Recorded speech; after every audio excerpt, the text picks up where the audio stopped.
What's going down, guys? So I went to the hospital this morning to get my MRI of my head done and my knee.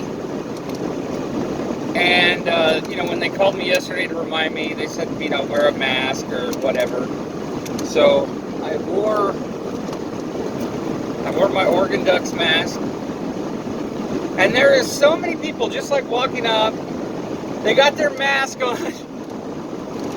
Some are covering just their mouth. Some have it down here. Some have it so tight that their ears are like this. There's going to be this new thing called mask face. And your nose is going to be pushed down and have creases right here. The marks up here from the face shields. And people are going to have goofy ears. That's the first thing that I noticed this morning. And then I get into the hospital, and then the guy walks right up in front of me, and he's like literally this close. And I'm like, dude, what are you doing? And he's like, oh, I got to check you out. I got to do your temperature. I don't even know what he was saying because he was this close. And I'm like, so much for social distancing.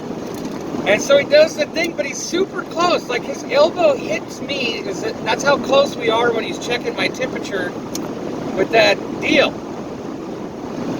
So then he's like looking at my ears, and I'm like, what is this? Like a full cavity search for...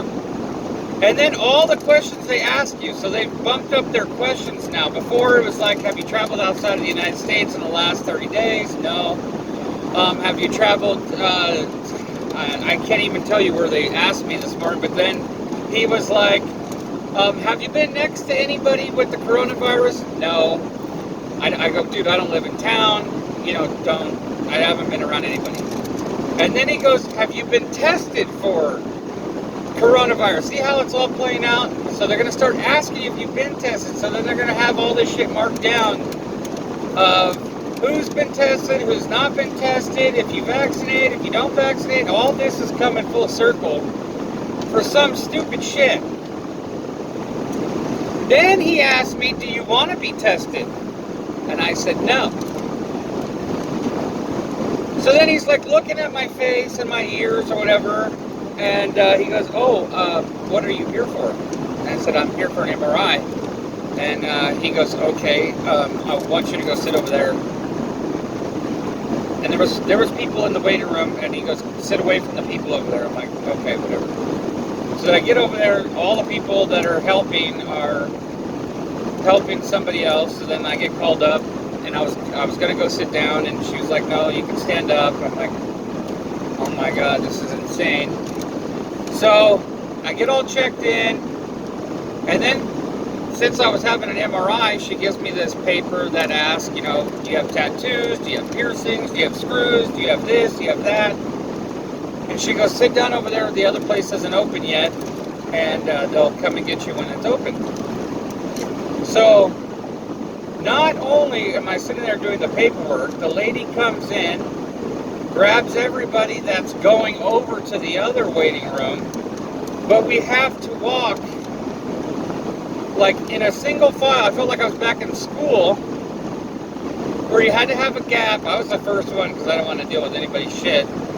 So I went over there, talked to the lady. Luckily only a couple people had to go over there into that one room. And then they come and get me for the MRI, and then the guy's reading the questions off of the paper that I just filled out. He's reading them off and asking me again. And I'm like, didn't I write that stuff down? And he's like, yeah, but sometimes I like to ask, well, next time don't have me do the paper and just ask me the questions, or just look at the paper and read my answers. So I get into the MRI room, and he's like, okay, you can put all your stuff in the locked box. And then he was like, well, you have cotton clothes on, you don't have to change. I'm like, yeah, whatever. And so then he's like, okay, we'll start with your right knee first. And he's like, do you like music? Or, do you want to listen to music? I said, no, I prefer just to listen to the machine. And he was like, really? And I'm like, yeah, I've had a few of these. It doesn't bother me. So we do my knee, and he's like, towards the end of my knee, he wanted to talk to me, and I'm like, I can't hear you, and I moved. So we had to redo part of that test. So get the knee done, and then we flip around the table and put my head in, and they put you in that basket thing. It covers your face, but it's got a hole out, and with a mirror that you can see like you're looking out the tube, so it doesn't make it feel like you're getting claustrophobic or anything. And so the first part of the test was done with no contrast. The second part was done with contrast. So halfway through, or 3/4 of the way through, they pulled me out, started an IV, and gave me that dye or whatever. So he puts me back in. This is where he starts getting chatty again. So he starts talking to me again while this thing's going, you know, making all this racket, and he thinks I can hear him. So I'm like, dude, I can't hear you. You know, I don't want to hear you. So he goes, oh, you moved? We got to redo it. I'm like, then just don't talk to me. So we're partway through the last part of the test again. He started asking me something, and I moved. And I'm like, dude, just ask me at the end. Is it important? If not, whatever. If there's, I just don't understand. If they want you to be still, just zip it. I didn't have to do anything. He was asking questions about the paper, actually, that he looked at my answers. And so I spent about an extra maybe 30 to 40 minutes in that damn thing because of this guy wanting to be chatty Cathy.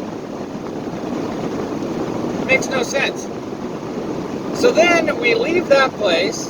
On the way out, they make you sanitize your hands and, you know, get frisked again. And we're leaving, and everybody's got their mask around their neck or, you know, partway down. But it's mandatory to have it on you, I guess. I don't know. So then we get to the grocery store. No hand sanitizer. They're out. Where'd we go first? Walmart. Everything's blocked off. So, like, you can't even look at anybody almost that's going in the other entrance or exit, however you want to look at it. They have it, like, corralled off like we're cattle. And I think it's ridiculous. That's not the only store like that. They have actually fence paneling at a store in Coastal here with fence panels blocking you from coming around. I don't know. It doesn't make any sense. That's doing absolutely nothing. So let me get back to the doctor thing. When I was the first one in there, one of the ladies came over that does what's it called, ultrasounds, and she was like, hey, we're back to opening up full time on Monday. So everything is opening up back to normal on Monday. They're bringing back all the staff. Everything is happening Monday. So that's like a good piece of info. And what else did I want to rant about? I told you.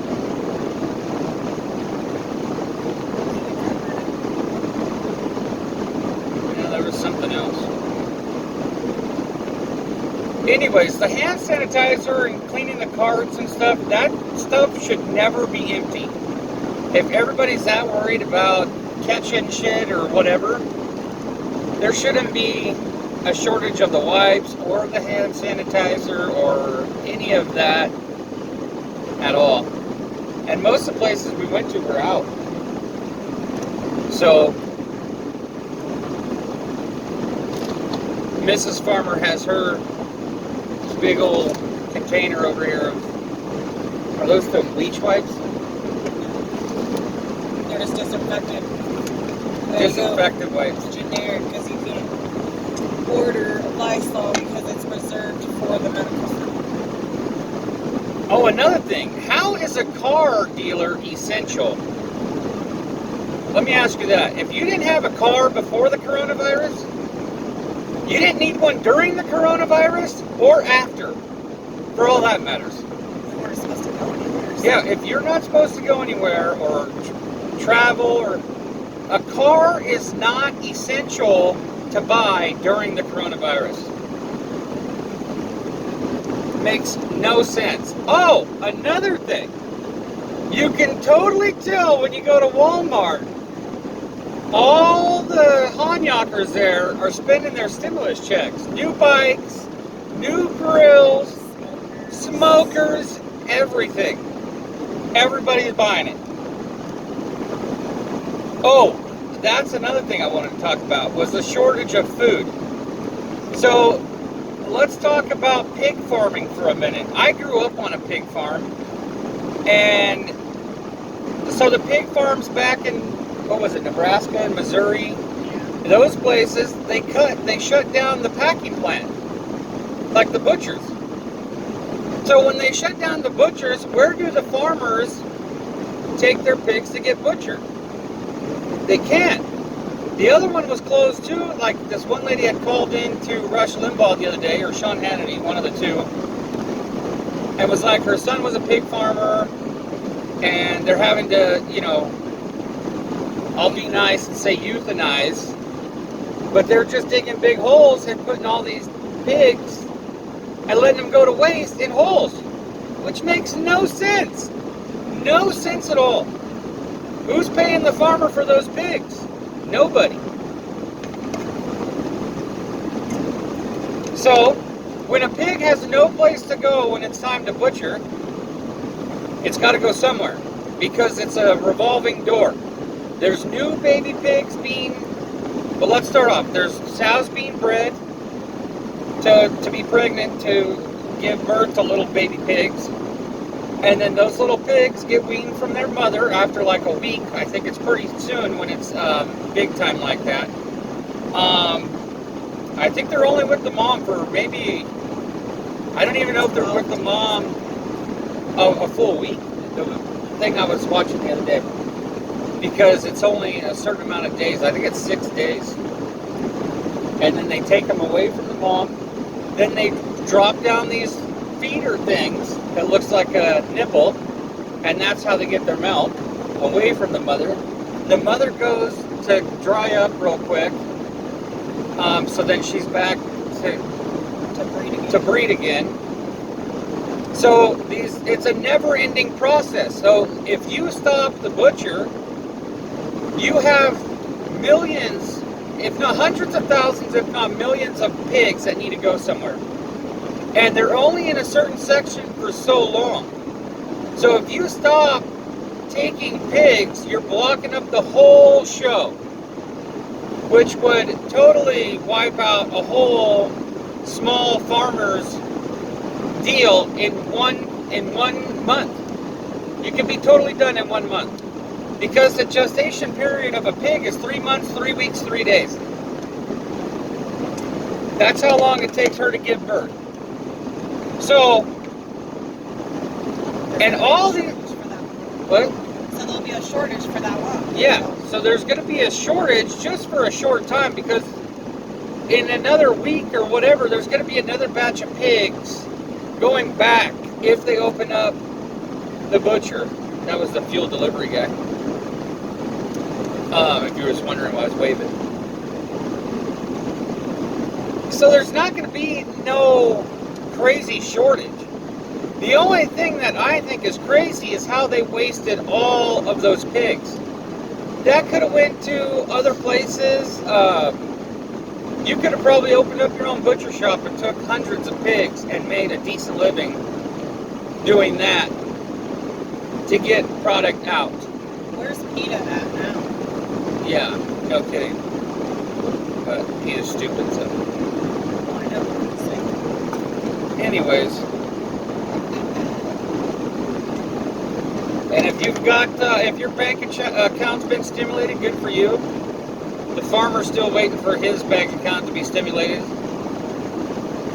So, I just wanted to jump on here and rant and give you my inside scoop on things. So, hammer down, farmers for truth, and go eat some pork.